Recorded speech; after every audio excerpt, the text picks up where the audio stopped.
It's episode 85 of the Keto for Women show.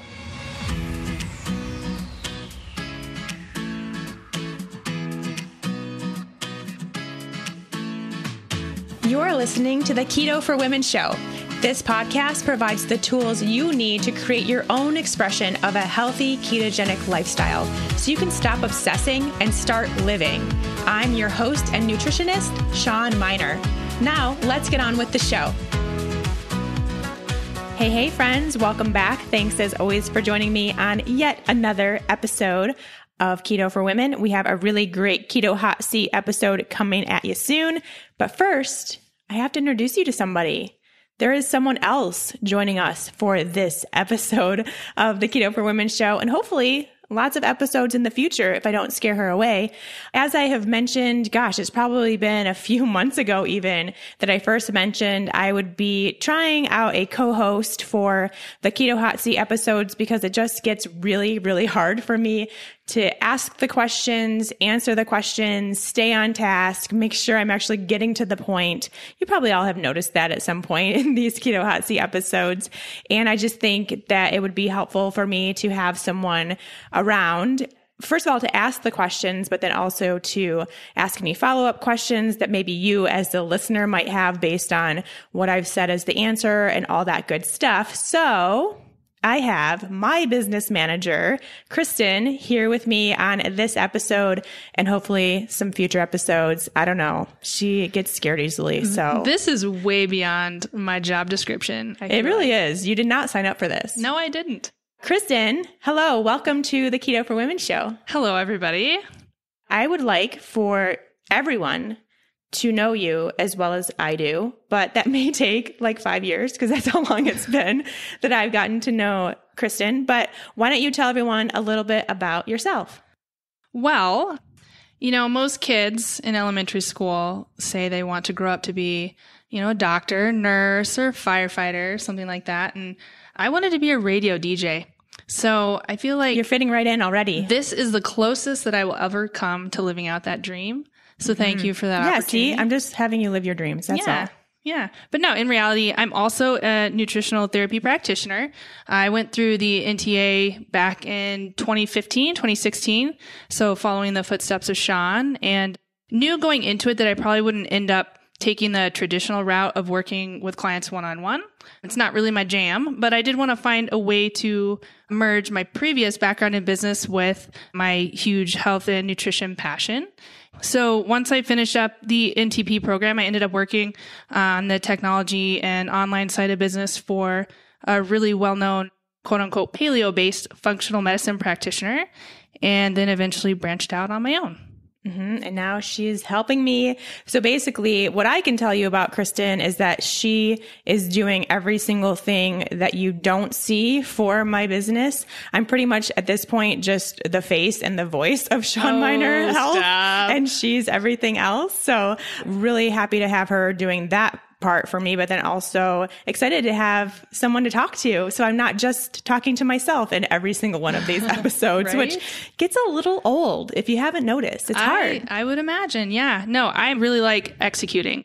Shawn, you come up with the good ideas, and then I just help make them into something. Way better. You help make them actually doable. I would like for everyone to know, because I know, and I guess we should clarify also that not only is Kristen my business manager and has been now for about a year, but also we've been really good friends for much longer. And we actually became friends because of our passion for nutrition. At that point, for both of us, it was just a hobby. It was just something we were doing for ourselves. And our first actual friend date was making liver. Like, who does that? Because we're cool. Yeah, we made liver pate, and it was so gross that we actually threw it out. We had maybe 2 bites and threw it out. It was that bad. But this sparked the friendship. I think our next date was eating sardines. And so, yeah, we have this really unique friendship, which is great. But I would like for everyone to know a little bit about why you do have this passion for nutrition and food for yourself. Yeah, no, that's a great question. I think all of us in this space, and probably a lot of you guys listening, we all got here through a similar way, and that is we had some sort of health struggle. And for me, I worked 10 years in design and advertising, and it's a very competitive, high stress industry. There's a lot of jobs out there just like that, long hours. And then years into it, I found myself just sick, just feeling like crap. I wasn't sleeping. I was eating a lot of processed food. It's just chronic stress all the time. And it really made a mark on my health. And so I started to research. It started with listening to podcasts and reading books and Googling for hours and hours after work. And I just kind of fell into the hole. And the more that I learned, the more I wanted to. And it got to the point where I decided I wanted to make it a little more official and get certified. And the passion grew. So I think, a lot of people out there have struggles, and I do too, and did and still do. And it's such a young science, nutrition, and there's always something to learn. Everything's always changing. So it's an interesting place to be right now. Yeah. And Kristen is the type, which I know a lot of you recognize in yourself, that studies and researches everything. It's her passion and hobby to do that with everything. And she did that with nutrition. So that's how she found this place to be for herself. But she also did dabble in keto. She pretty much sticks to a paleo, real food lifestyle now. Tell us a little bit about that keto thing that you did there.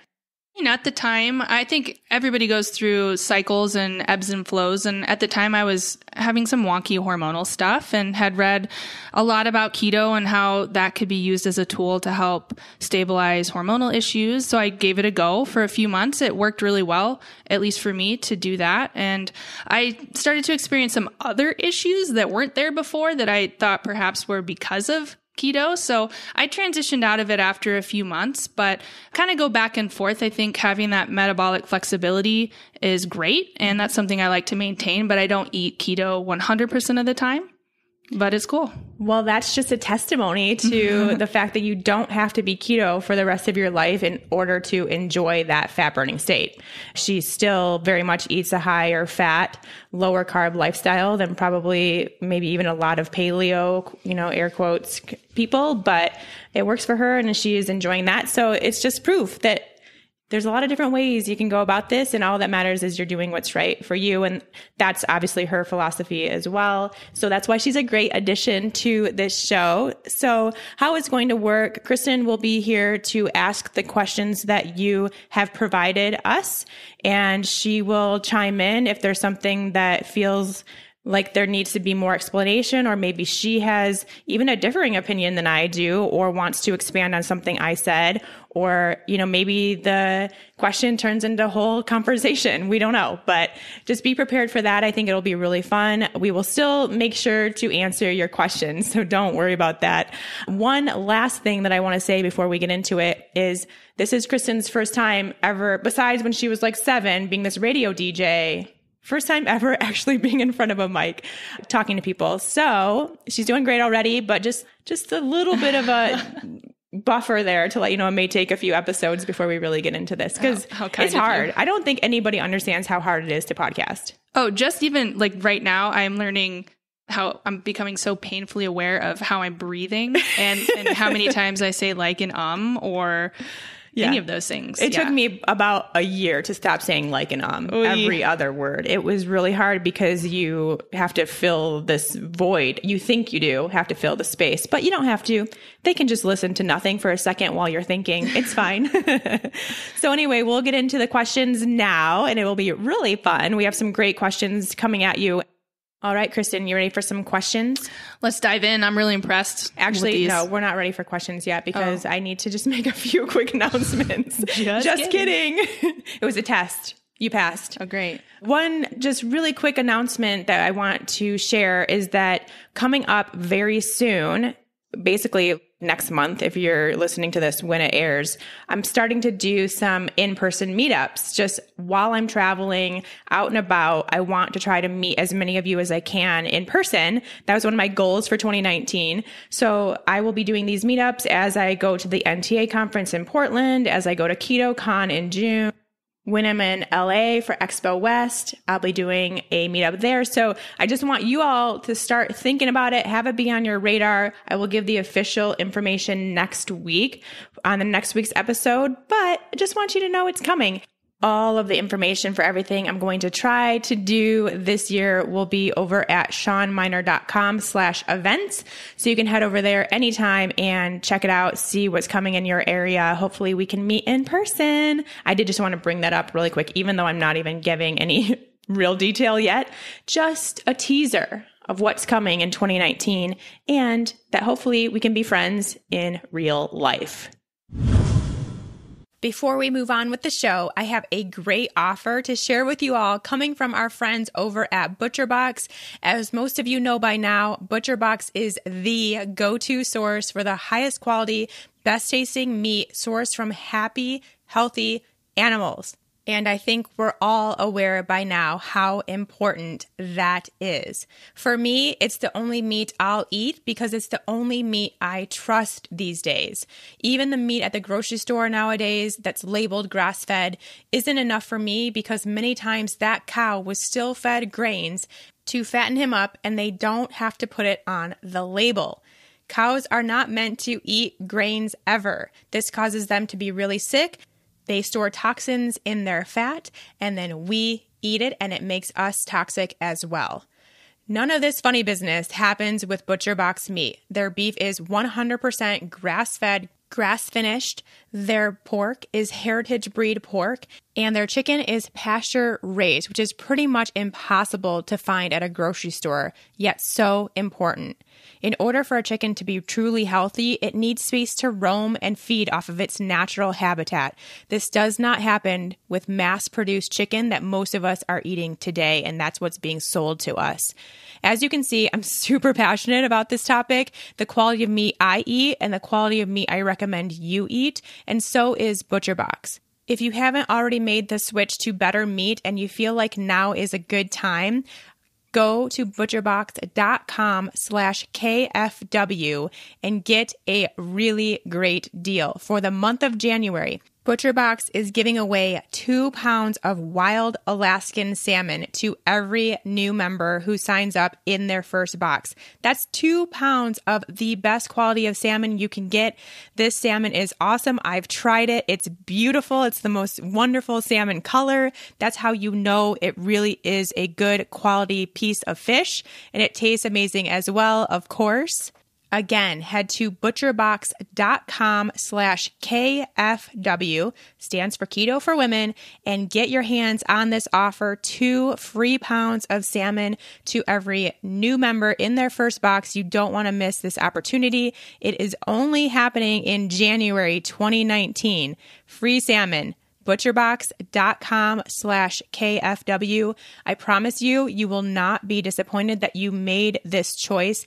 Beyond being the best quality meat, it is the best tasting meat I have ever had in my entire life, every single time. Their quality is just amazing.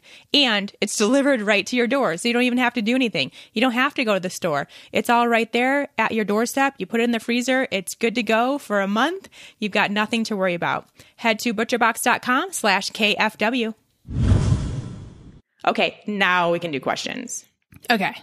I'm ready. Are you ready? I'm so ready. Okay, let's do it. Yeah, I figured this is the first Keto Hot Seat episode of 2019. Maybe we go back to basics. And Christina and Ashley both submitted questions basically about how do I get started? Ashley says, how do I start when I haven't eaten healthy for 5 years? I don't even know what to eat anymore. Where do we start?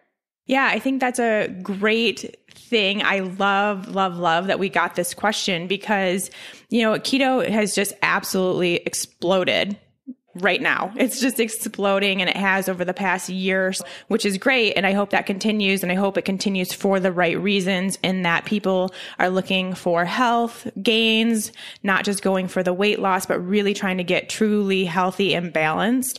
I'm really hoping this is the change for the better and not just a fad thing that will eventually die down. And it's up to all of us as Keto for Womeners to make that the thing, make it not die.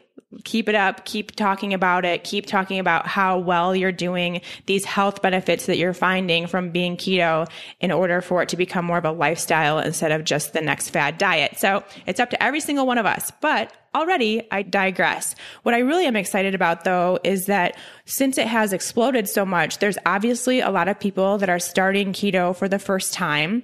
But it also has been something that's been around for a long time, and there's a lot more people talking about it. There's tons of podcasts out there now, tons of bloggers, tons of influencers.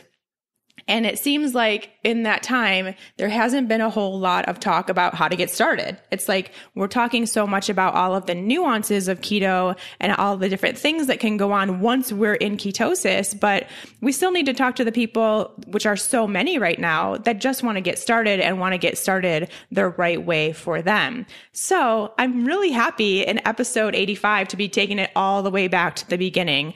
And this is what we're going to do for both Christina and Ashley and tons of people out there right now.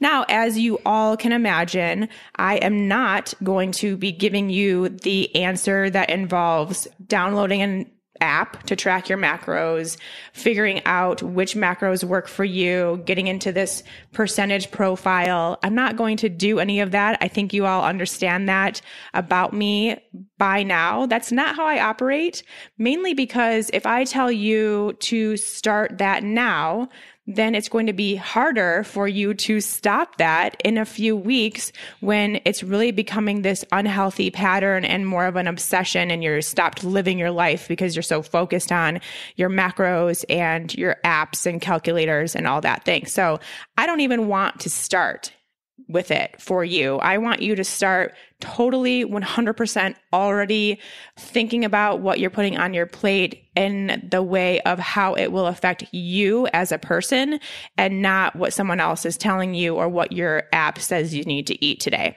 So we're going to go about it the non-traditional way of keto and how to get started just using your own body.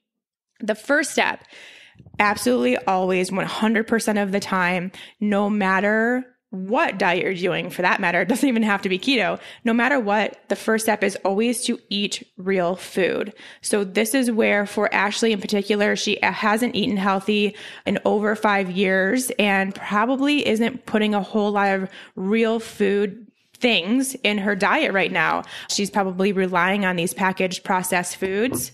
But Sean, what is real food?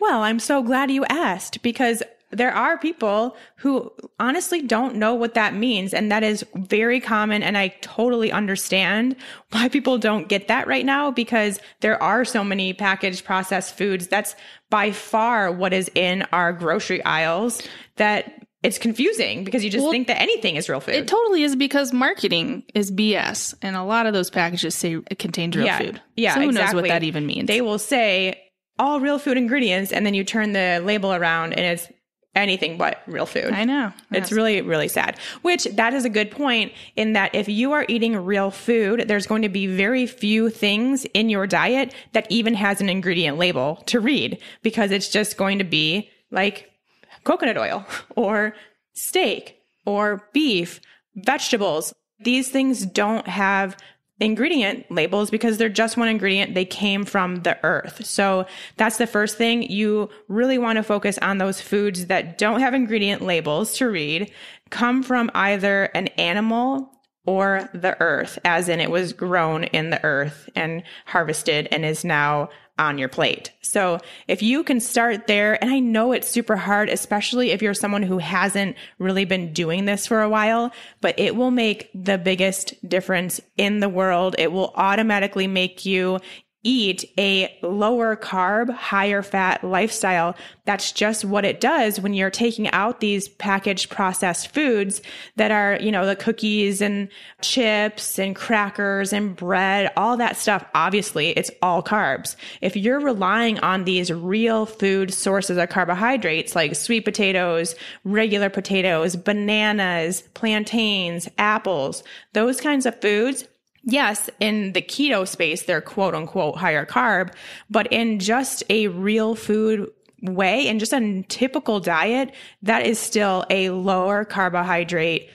diet. It is very, very hard to get into a high carb diet eating just bananas and sweet potatoes. It takes a lot. So keep that in mind. That's the very first step. And I would say that you're going to spend 2 to 3 weeks, maybe even for someone like Ashley, where this is totally new, you're spending 4 to 6 weeks in just that place of eating real food and understanding what that means. Well, I love how Ashley included a time frame in her question. She hasn't eaten healthily for 5 years, because that's a great reminder that when you do something for 5 years and then decide you want to change, it's not going to happen immediately. You need to be patient with yourself and give your body time to adjust. So, even taking 6 or more weeks to transition into something technically in the grand scheme of things is really quick. Yeah, exactly. It still is. It may seem at the time like you want to move faster, but it really still is a short period of time and will make a huge, huge difference. I really, really don't like it when people go from standard American diet, like all the crap processed food, into keto, because then you're just doing this quote unquote dirty keto. If you have heard anybody talk about that and you're not really getting into this place of eating the right nutrients, focusing on the real food, and that is what makes keto really, really great or not so great, right? And something that could be doing some long-term damage. So we talk about that all the time here on Keto for Women. I know you all get that, but if you're just worrying about getting started and you're back at this square one, please make that the first step. So then from there, the second step is you're taking those higher carb real foods. So we talked about those being like sweet potatoes, some sort of fruit, plantains, squash, things of that nature. You're taking those, figuring out at this point, you may be having that type of food at every meal. Maybe some of your snacks are fruit too. And you're just paring that down a little bit. So now you're having that type of food once or twice a day. And the other meals and snacks are going to then naturally become more fat and protein based, because you got to have food still. And so you're just naturally going to, when taking out those higher carb foods, replace them with fattier based snacks, maybe more protein too at your meals, which is fine at this stage. Just work on getting those higher carb foods just to be a little bit less frequent. You're still going to have them. And you're still going to have them every day. It's just not going to be every meal every day. So you're doing that again for a few weeks, I would say. And then the third step is you're just taking out those higher carb real foods. So maybe you're used to having bananas as your higher carb food. Maybe now you make that berries instead. Maybe instead of having sweet potatoes, you're having spaghetti squash or something. You're taking out those higher carb real foods and focusing on the veggies, focusing on the meats, and focusing on the fats. Again, it's going to be this natural thing that you do when you're really just trying to build this nice plate of food, that when you take off the sweet potato from your plate, you put on lots of vegetables. And those are going to be the lower carb veggies, which I personally am someone in the keto space that just thinks all veggies are low carb.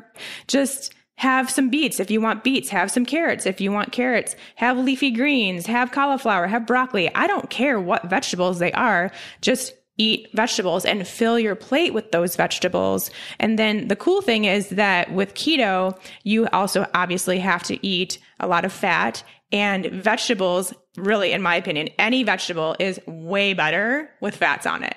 Like salad, put all the dressing, put all the avocado. If you're roasting some vegetables, put all the butter, ghee, coconut oil, that stuff on it. It tastes so much better, and it will help you get that fat level up to where it needs to be to actually get into ketosis. So then at this point, you're eating lots of veggies. You're having a serving of meat at every meal, which is going to be probably a little bit less than the palm of your hand. That's the easiest way to kind of determine how much meat to have at each meal. Just take it the palm of your hand and look at it, and then like chop off a corner.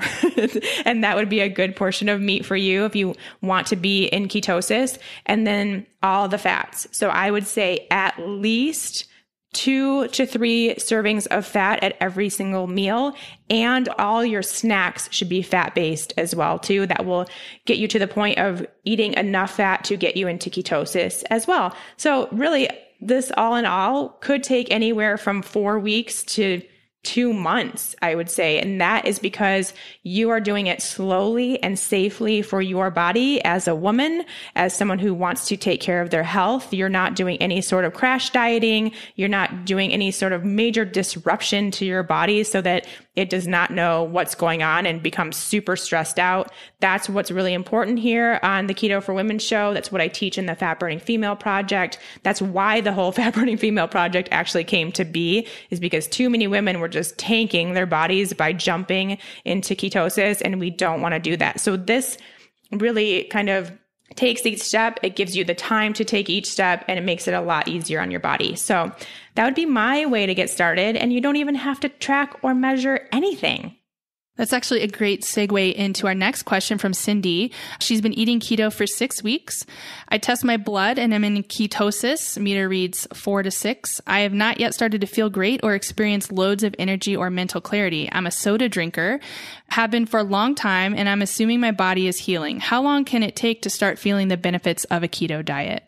Yeah, this is actually really interesting because those meter readings on the blood ketone meter are pretty darn high. So 4.0 to 6.0, that's beyond nutritional ketosis, actually into starvation ketosis is what it's known as. So I'm very curious as to how you're getting these readings. Are you taking exogenous ketones? Are you fasting way too long for your body?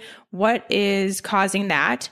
If you're just kind of eating normally, this normal ketogenic diet that you've been doing for 6 weeks and getting that high of a reading, I would be kind of wondering if your body's not actually utilizing the ketones that you are producing. This is actually quite common if someone just makes the transition. They spend a few days having these ketone readings, but not feeling the benefit. And the ketone readings are actually a little bit higher than they would normally end up being when someone is actually in their typical range of ketosis. And it's just because your body hasn't yet kind of figured out that process of how to utilize those ketones in every single cell of your body for energy and all of its purposes that they do. So especially since you're not feeling any benefits of keto, be a little bit suspicious that that might be going on. If that's the case, I would actually maybe even tell you to back out of keto for a little bit and just really focus on eating the 3 good square meals a day of real food ingredients, making sure you're really nourishing your body. Back out just a tad. You don't have to be totally out of ketosis, but back up just a tad. Maybe don't do it quite as strict. You can go back to my show, Are You Ketoing Too Hard, and figure out if that's something you're doing and see if that helps. You might have just kind of jumped in way too hard, way too fast, and your body's not quite caught up to what you're trying to do. That would be my first thing to say. My second thing would be that you do obviously have a lot of healing to do. You are coming from being a soda drinker. I would assume your blood sugar is not probably totally regulated and balanced out because you were a soda drinker. You really probably are going to want to start testing your blood sugar as well as your ketones. So test your blood sugar fasted when you wake up, test 1 hour after you eat, and then test 2 hours after you eat. I've talked about this quite a bit in past episodes, and just see where you're sitting with your blood sugar. Ideally, you don't want it to ever get above 130. And you never want it to get any lower, I say, for people in ketosis than 75. So hopefully you're somewhere in between those, but just really start tracking that stuff too and see how you're doing. See if maybe that is the reason why you're still feeling sluggish. If you have imbalanced blood sugar and you're kind of all over the place, maybe your blood sugar is high, maybe it's low, you're going a little hypoglycemic. Both of those are reasons to not feel the benefits of ketosis. Adrenal issues, hormonal imbalances, not sleeping well. There's a ton of reasons why you may not be experiencing this. And it's just, again, another place for you to start learning more about your body. Start taking this as information like, okay, I started keto 6 weeks ago. My ketone readings are off the charts high, but I don't feel it at all. This is more information for you to gain about yourself. Again, it could be a number of things, but you're just gathering information at this point, especially being 6 weeks in. Yeah, there are a lot of pieces to this puzzle, right? This is a great example that we're all unique. Our health pictures are all different. So, you can't just look at one variable or two or three even, you need to really dig in and start to gather up more pieces of that puzzle, get a full picture. Yeah, it's always for me when someone's like, I'm not feeling the benefits of keto and I'm doing keto and I'm producing ketones. All it says for me is there's something else going on that you need to keep digging. And I know I say that a lot. I'm a broken record with that, but that's the whole point of this whole show, is to give you the tools you need to keep digging. All right. I have exciting news coming from our friends over at Rasa. I know a lot of you are already on the Rasa train, but for those of you who haven't tried it yet, Rasa coffee is a coffee alternative that's made of adaptogens with no caffeine. These adaptogens are super herbs. They help you combat and cope with stress while also providing a natural and healthy energy boost. The biggest question I get about Rasa is, does it taste like coffee, or what does it taste like if it doesn't taste like coffee? And I will tell you, no, it doesn't taste like coffee, but it does still provide that hearty, robust, earthy, warm beverage that you want in the morning when you wake up. I know that's kind of the first thing I crave when I wake up, and Rasa does it for me without the caffeine or the jittery feeling that comes with it. The cool thing is that now Rasa has come out with 2 new flavors, and you are going to want to get your hands on them. First, there's the cacao Rasa. This is a blend of the original Rasa with cacao beans. The combo creates a rich, chocolatey beverage that is so good, and it's great as a mid-afternoon pick-me-up. It has less than 5 milligrams of caffeine, so it makes for a very non-stimulating coffee alternative that you can have at any time throughout the day, and it's packed with those great adaptogens and antioxidants. I've been whipping mine up with some coconut cream in the middle of a chilly day, and it really hits the spot for that little mid-afternoon treat. But keep in mind, there's no sweetener at all, which is great for us keto ladies. And that means it gives you that chocolatey flavor without the sweetness. You guys are going to love it. It's also still going to do all those same great benefits to support your adrenals and your stress response while giving you a little bit of a boost midday. Then there's the Dirty Rasa, which contains a little bit of organic, fair trade, women grown and operated coffee mixed in with their original Rasa. This does have a little bit of caffeine for those days when you just need a little extra pizzazz in your day, and also great for those looking to slowly wean themselves off of caffeine or just drink a little bit less caffeine. It's kind of Rasa's idea of a half calf situation. But again, you're getting those adaptogens, you're getting that health benefit of the original Rasa at the same time. Now, I've actually been mixing both of the 2 flavors together as my morning pick-me-up, and I have to say it is so yummy. You've got to try it, especially blended with some healthy fats like coconut cream, ghee, coconut oil, MCT oil. Blend that up. It will really hit the spot, whether it's in the morning or maybe even mid-afternoon. Our friends over at Rasa, they love us here at Keto for Women, which means they're giving us 20% off of your order when you go to wearerasa.com. Use the coupon code KETO4WOMEN, and you will get 20% off your order. Again, that's wearerasa, RASA.com. Use the coupon code KETO4WOMEN and get 20% off your order over on their website. A huge thanks to Rasa for helping this show come to air and for that amazing deal they're giving to all of us. You ready for another? Yes. Okay. This one's a little bit long. I'll paraphrase a little bit from Lynn. She says, you've spoken many times about how counting, calculating, recording every bite of food is stressful on the body, and I would agree. I lost a number of pounds a year ago on keto, very strict keto, but still have 25 left to be where I was 4 years ago. I'm so confused about how many carbs, fat, and protein to eat. I appreciate your philosophy on nutrition, keto, body image, etc. It's refreshing after following a much stricter keto philosophy. How do you suggest I put myself in a more relaxed outlook on my keto eating while finding the sweet spot for my body? This is a good one. It's a good one because it's everything I talk about, right? Is relaxing on your diet, taking a break from the macros, from your calculating and tracking, and just getting back to living and enjoying life.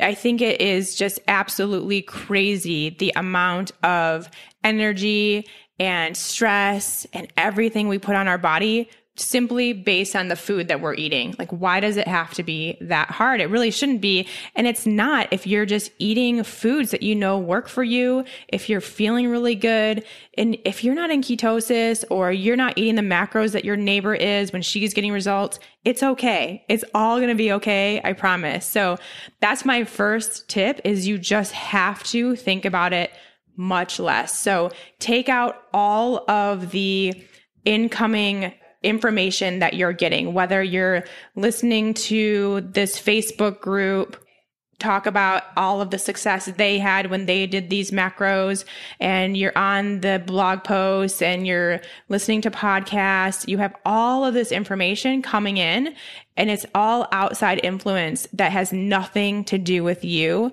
And that is going to keep you 100% of the time away from actually listening to your own body, because you can't listen to what your body is telling you. You can't do what's right for you when you're so focused on what everyone else is doing.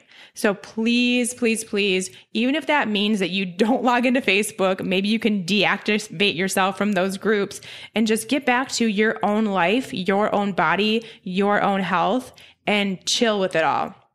My best thing is just finding something else that you want to obsess about that's actually fun. Maybe you love to knit, or you like to go play bingo or something like that. Go do something fun that has nothing to do with your diet, because you've got to get yourself out of that hole that you've now dug about keto. You're in this space and you have been very strict keto. You had good success with very strict keto, at least from a numbers standpoint, although I would be very cautious in actually saying that from a health standpoint, to be totally honest with you.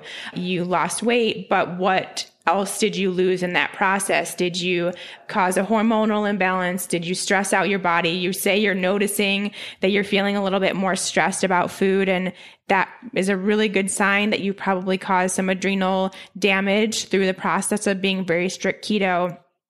And so you kind of have gotten into this place where you are in the keto hole. You're in the very strict keto world, and you've got to dig yourself out. So maybe just get back to that non-keto life that you were living before. Not that you're not going to be still eating a high-fat, moderate protein, low-carb diet. Not that you're not still going to be looking for signs that you're in and out of ketosis, looking for signs that you're gaining or losing health. Obviously, that's all going to be a part of it, but there's also a lot of other stuff that you can do to really get back to enjoying life again. And I would just say, trust the process, stop comparing. Remember, the ultimate goal in life is just to live it and enjoy it every single moment, and let it all just go just a little bit. I, again, would go back to that episode about if you're ketoing too hard, and just maybe take some of those cues and run with it, and just focus on how you're feeling. If you're feeling really, really good, or you're noticing great improvements with your health, then keep doing that. If you're not, just mix something up a little bit. And it may just be to loosen the strings just a tad. That might be all you need. There's a lot of different things you can do, but you can't do it if you're still focused on these outside influences. So that's the number one best thing to do. Good advice. It always works. Hard to do though. It is so hard to do, especially with social media, everything in our faces all the time. You really got to practice ignoring. Yeah, I mean, I really think that social media, Facebook, all that stuff is kind of really putting some major damage on our diets these days. Yeah, I have this little screenshot on my desktop on my laptop that I look at every once in a while. I think it's so right. It says, how to be happy. Ignore people who think they know more about you than you do. Yeah. And it's true. It's so true. And that's all I want you guys. If I could say one thing to every single person and just ended the podcast right here, right now, forever, it would be, you do you. That's all there is to it. It gets so much easier that way. Yeah. I mean, I think deep down, Lynn and everyone else, we all know how many carbs, fat, protein to eat. We all know. We just forget how to get in touch with ourselves, I think. Well, the real thing with that one, and I forgot to mention this, is that is not going to be the same thing every single day. If you're really truly trying to figure out how many fat grams, how many carb grams, how many protein grams to eat every single day, then you would realize that it's not ever going to be the same every single day. So it's just pointless to even try. It really shouldn't be, because, you know, it depends on how much you slept, how much you worked out, how much you sat, how much you thought, just any number of factors involved in your daily life. Like, no day is ever exactly the same, which means no day of food should ever be exactly the same. And if you are truly tapped into your body, you would feel that and know that, and you wouldn't have this question anymore, because you'd realize it was pointless to ask that, because you're not going to get an answer. Every day is going to be so different. Yeah. Well, we have so many brands and people out there now who so confidently tell us that they know what we need to be doing and what we should be doing. And it makes us question what we are doing. It makes us think we don't know ourselves as well as we should. And again, you, as someone who has been in advertising and marketing, I hate it, know that it's because that's what makes money. Heck yeah. People will buy that. People will follow you. People will do that. I'm kind of going against the grain, and I refuse to do any of that. Even if it would make me more money, I don't want to do that for anybody, because that's not reality. That's going to cause you a lot more damage in the long run. Yeah. Well, you want to talk about some more fat? Let's talk about fat, baby. All right. Well, we got a cool question from Anne. I like this one. She says she's 2 weeks into keto and going way over her fat grams as she is craving fat. She gets up in the middle of the night to eat sour cream. What the heck is going on? And Anne is 49, premenopause. So what the heck? Craving sour cream, huh? Really, really funny. She seems very perplexed, which I would be too. The sour cream craving is not one I have ever experienced, I have to say.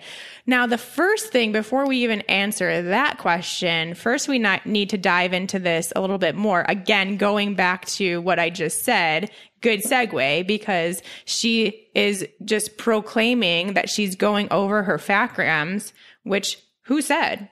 Who's to say what your fat grams are and what the right level is for you, and that anything above that is going over? So if you're craving fat, then that means you need fat. So there's probably something within that your body has been neglected with in the past. You know, if you're coming from having a low fat, zero fat diet like we all did at one point in the 90s, 2000s era, then you might just be really deficient in fat-soluble vitamins, perhaps, or even just a good combination of saturated and unsaturated fats. So it might just be that you need that fat. Maybe your body is like, oh my gosh, I have been craving this for 20 years and you never let me have it until now. And now you're making up for it. Just because you have somehow determined on some sort of macronutrient calculator what your fat ratio should be, and you're eating more than that, it does not mean that you're going over. It does not mean that you should ignore your cravings. It means that you should be not focusing on those numbers and focusing on your body that is outright saying, I need more fat. That's all there is to it. Now, the only thing I will say as far as the getting up in the night and eating sour cream is that, first of all, I'm a little concerned that there's some sort of, perhaps, you know, we talked about this in the past, dairy addiction going on there. It is a real thing. You can absolutely be addicted to dairy.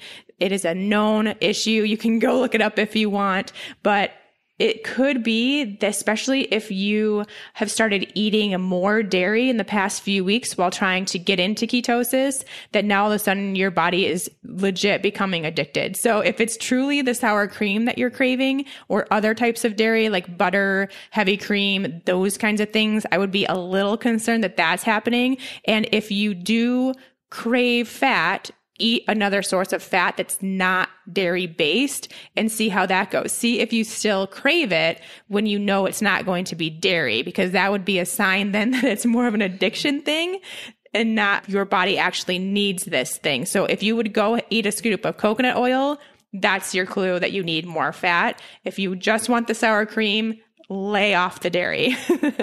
So those would be my two things to say with this one. But yeah, I think this is really just another great indicator of how many people are focusing on some sort of number besides what's going on with their own bodies. But good for Anne for noticing the craving. Yeah. Right. That's super interesting for sure. I have no comment. I'm lactose intolerant, so no sour cream over here. I've maybe had sour cream once in my life. It's really good. I don't know. I don't eat it, but it is delicious. I don't know. Well, what I do like is protein, and I'll tell you what, we've got a couple protein questions that we could roll into if you're up for lots it. of people talking about protein over here. Well, it is important. The building block of life. It is very important. It is essential, and it also is always, always, always the most confused part of a keto diet. People can eat all the fat and none of the carbs. They cannot figure out the protein. Yeah, it seems protein and carrots seem to be hot topics. Are carrots carbs? So Lynn asks, is it possible that my body cannot tolerate too much protein? Does it come down to experimentation? Well, hey, look at that. Lynn has answered her own question for herself. This is very cool. Yes, your body can absolutely not tolerate too much protein, and you already are noticing that this is something because you're asking on the Keto for Women show. So you're already wondering if that is what's going on with you, which means, that's probably what's going on for you. And you should absolutely be experimenting with that. We all should be experimenting with how much protein we're eating and finding that sweet spot where you do tolerate it. You feel really good. You're not having these blood sugar swings when you eat it, and still building muscle, feeling good in your workouts, having this nice mental clarity, all that stuff that we want to feel when we have this perfect ratio for us that will change on a daily basis, as I just mentioned.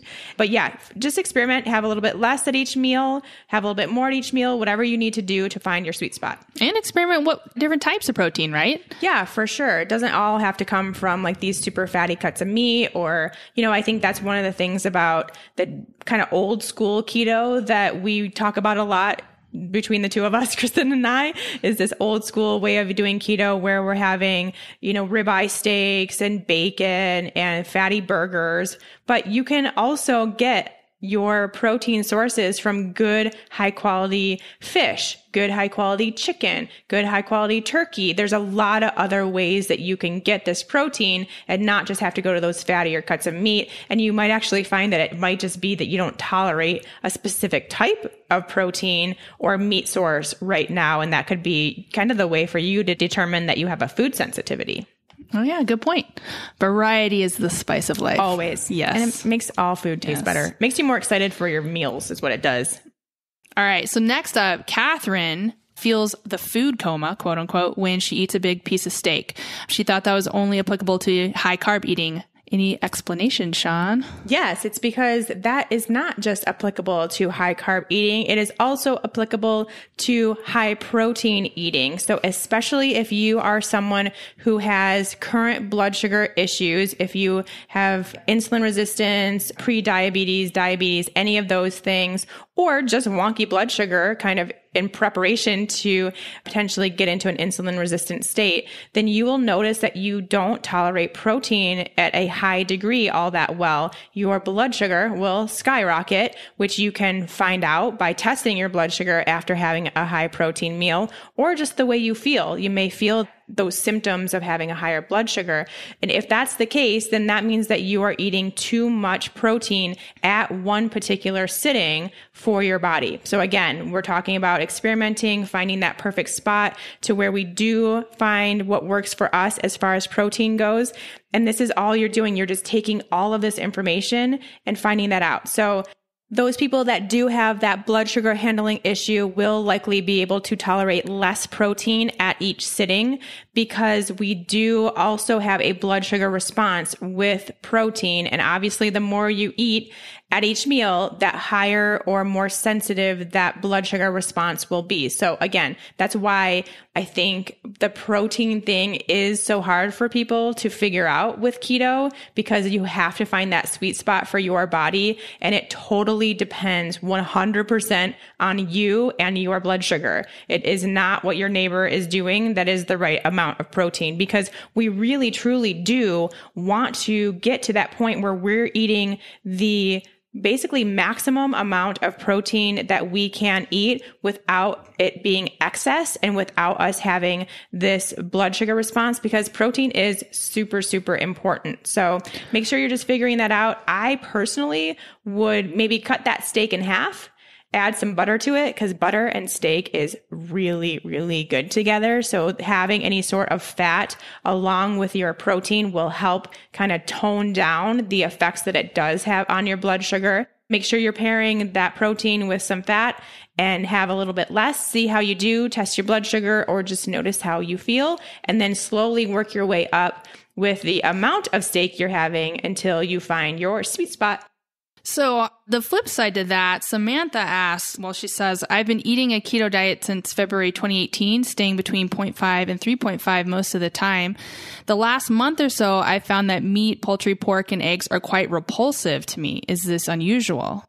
Yeah, this is, again, such a great question because you're answering your question right there. Your body is telling you that for whatever reason, meat, poultry, pork, and eggs are not good for you at this point. It doesn't mean that you should be going vegan or vegetarian or anything like that, but maybe you do need just even like a break for a few days from those foods and see if your appetite for them comes back. But especially if you are potentially having this blood sugar response, maybe you are still eating too much protein for your body, then that would be a sign. That would be your body's way of saying that, because it would be like, I don't want to eat any more protein. It's causing a blood sugar response. It's not good for you. It's just giving you a cue. So perhaps you could even try, maybe taking it back a notch, having some different sources of protein. You didn't say anything about fish, so maybe you could have fish for a little while, a few days, see how that goes, and then add in maybe just eggs, maybe just poultry, pork, something of those lines, and see if it gets better that way and not just kind of forcing yourself to eat it anyway, or because pork and eggs and meat are quote unquote keto foods that you should be eating them. That could be too that you have this now like mental block against them because you've been eating a ton of them since they're keto foods. But there's a lot of other keto foods out there. I personally don't like to even say whether a food is keto or not. Just find those foods that do sound good to you and eat those. Don't worry necessarily about having to stay in this particular range for your ketone readings to stay where they are or your protein levels to be where they are.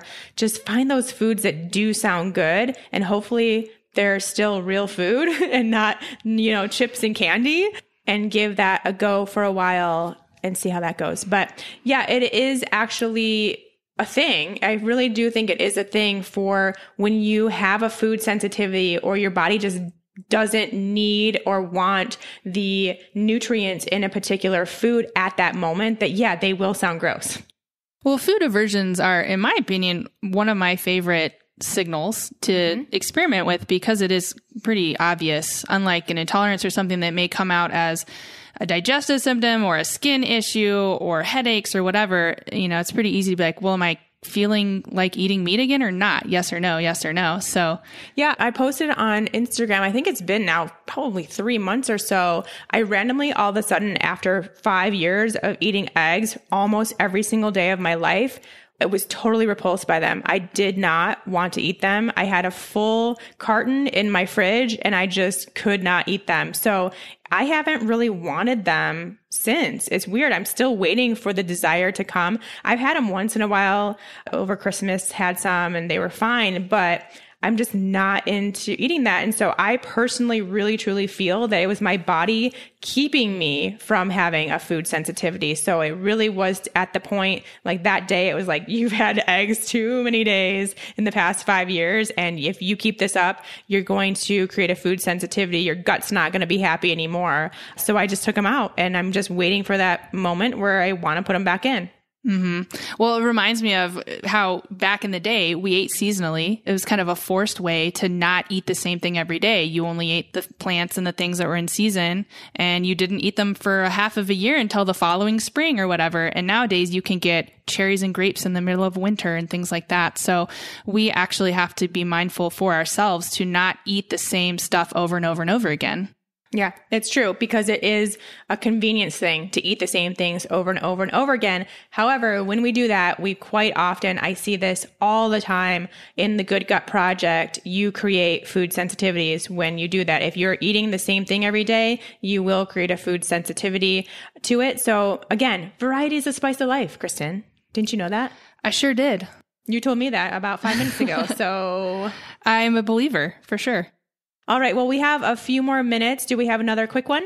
Yeah, we got actually a lot of questions about what kind of ketone meter you recommend. So I don't have one specific question, but there were a lot of folks out there wondering what's your recommendation. It's always a big question, which really it shouldn't be because there's only a few out there. Although back when I started testing ketones, there was only one ketone meter out there and it was very expensive. And now since there is a competition, everything has gotten so cheap. It's great for all you starting now. But I always, in every single episode, the show notes, every single one. So that means 85 now.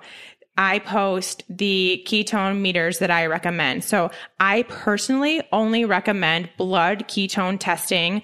Urine is not accurate. I've talked about that before. You can go back and listen to those episodes where I talk about that. But also the breath, if you can get the technique down perfectly, then it would be something to consider. The hard part is that technique is very hard to do. And you're also just not getting quite the amount of information that you can get from a blood ketone meter. So I only recommend blood ketones. I think it's definitely worth the investment for sure. The strips now are super cheap. I have it listed on my show notes here. You can do the Precision Extra or the Keto Mojo are my two favorites. You can head to the show notes and get the link to get those. Or this is a great time for me to tell you all about my new favorites page on my website. So as you all know, especially if you follow me on social media, Instagram or Facebook, I love a lot of things.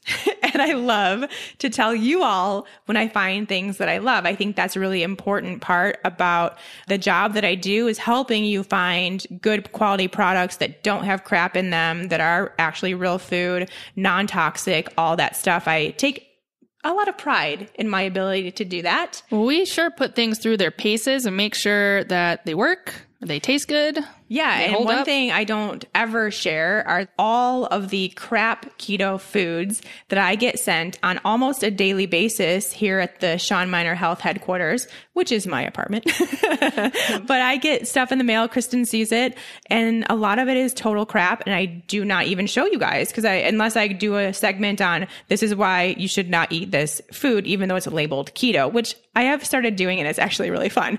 But anyway, all of my favorites are now in one spot over on my website, ShawnMiner.com. You can head right over at my website, ShawnMiner.com/favorites. You will see everything from lifestyle stuff. You know, there's even workout equipment, things like that. Of course, all the oils and the fats that I use, the healthy travel products I use, all that stuff will be right there, super easy. So I never have to try to dig ever again. And you don't either. Just go to ShawnMiner.com/favorites. And of course, I have my favorite ketone meters over there that you can go and grab and figure out which one is best for you based on like if you have an Amazon account, if you want to just be part of a nonstop shipment where it comes once every month or 3 months or whatever, those test strips, it's all up to you. Figure out which one is best for you. I like them both.